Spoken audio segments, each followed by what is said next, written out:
of Dr. Jamil. I want to, from my own personal story, and also share a little bit about what I currently do. So I'll speak loud as well. I have the ability to project.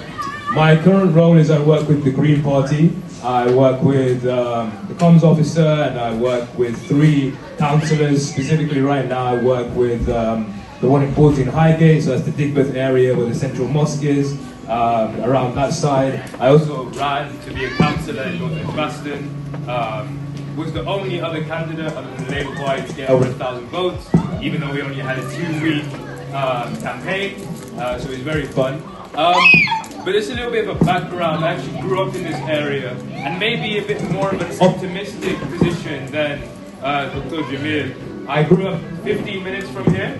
Dr. Jamil's process and his engagement was vital to the journey that I had. I went from Smethwick, I studied philosophy at Cambridge, and then I graduated 2 years ago, and I've continued working within Birmingham because I really care about this city. I really care about Smethwick, particularly where I grew up. I care about the Sudanese community, the Arab community, the Muslim community, and also just as human beings, the importance of coming together. And those are the few things I wanted to talk about, and maybe share a more hopeful picture of what we can do as individuals, but as Muslims, as immigrants, and also as individual members of the community. The current moment we're in requires us to move away from an idea that we are only responsible for our family and those within our house. I understand that our community sometimes have the tendency to only focus on what goes on in the 4 walls that we sleep and eat in. And unfortunately, particularly as Muslims, particularly as immigrants, we are in a current state where the next government is looking to be a reform government and a push towards a right-wing, Islamophobic, openly hateful administration that will continue to scapegoat our communities. And it's actually very hopeful to see someone like Ali speak in the way that he is, because it is this necessary connection between parents, between people in their 20s, our age, and also to secure the future of the young who are playing around, because it is the children who are currently not maybe as able to understand the conversations or the presentations that we are making that will have to grow up into this world. And it is our role as members of a community to ensure we come together to take that responsibility and make that duty and support the great work that is done by the Community Resource Information Service, the great work that is done across Sandwell, Smethwick and Birmingham. But it's vitally important we step out and show up. These events take a lot of effort, and I understand the difficulty sometimes, and it's not the flashiest thing, it's not the greatest thing. But I was in Canary Wharf yesterday, as Dr. Jamil pointed out, and I could see the JP Morgan Chance page, and I was there where all the skyscrapers are. And I'll tell you what this place has that those places don't. Those places are soulless. They don't have communities. They're individuals, they are cogs in the machine, they are spreadsheet numbers.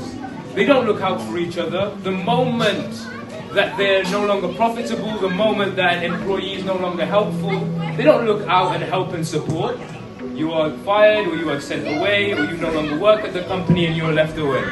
That type of model and thinking, unfortunately, has become more pervasive across our societies and has become more pervasive within our communities. There was an idea when a lot of the older generation, my mother's generation, my father's generation, when they came here in the 80s, 90s and early thousands, that the most important thing was to just look after themselves and their children.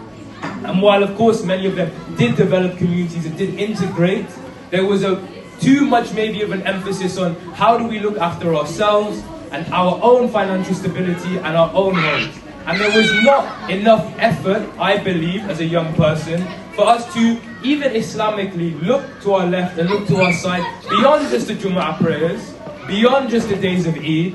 How can we build real communities and integrate into this country that needs us just as much as we need it?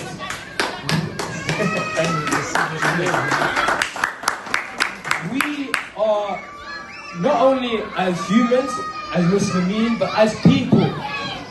And particularly a lot of the parents, I would like to emphasize this, of the importance of not just getting your child into a good university, but making sure that that child has a community they are part of. One of the issues within our communities has been the lack of organized structures and the lack of using those smaller organizations when they are there.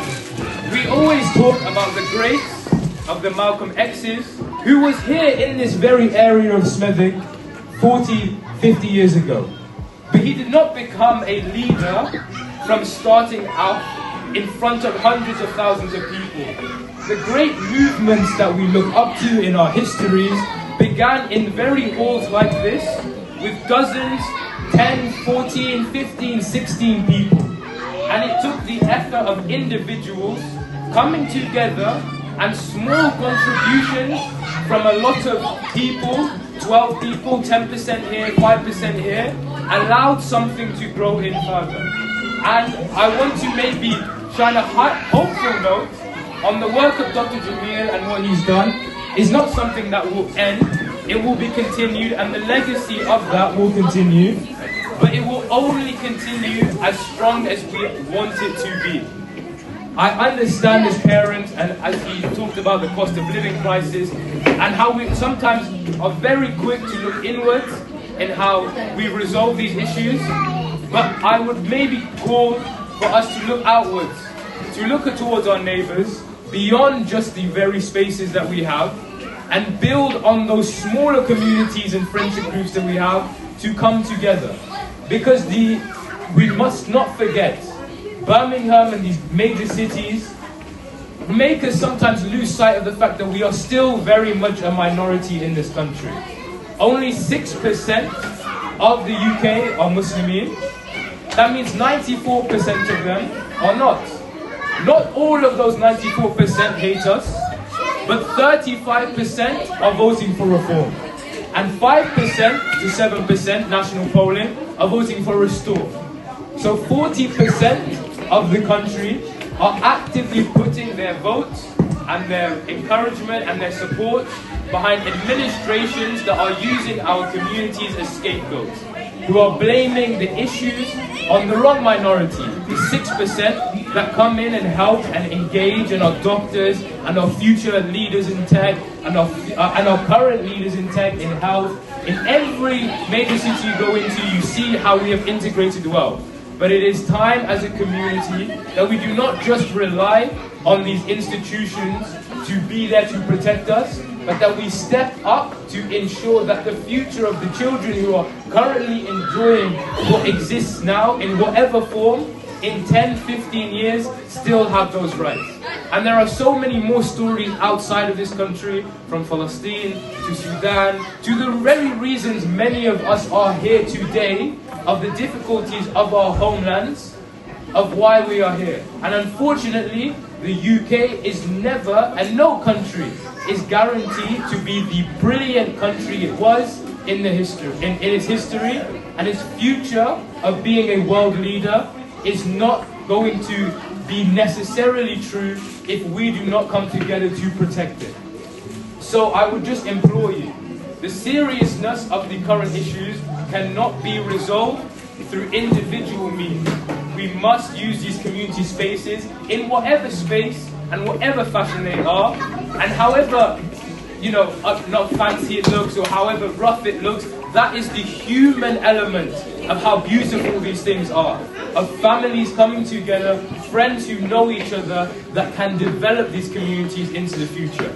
So I would implore you to really, really understand the gravity of the situation and how important community, not only as a solution, but as a mechanism of healing for the future of ourselves and for the future of these children here, is going to be vital within the next coming years.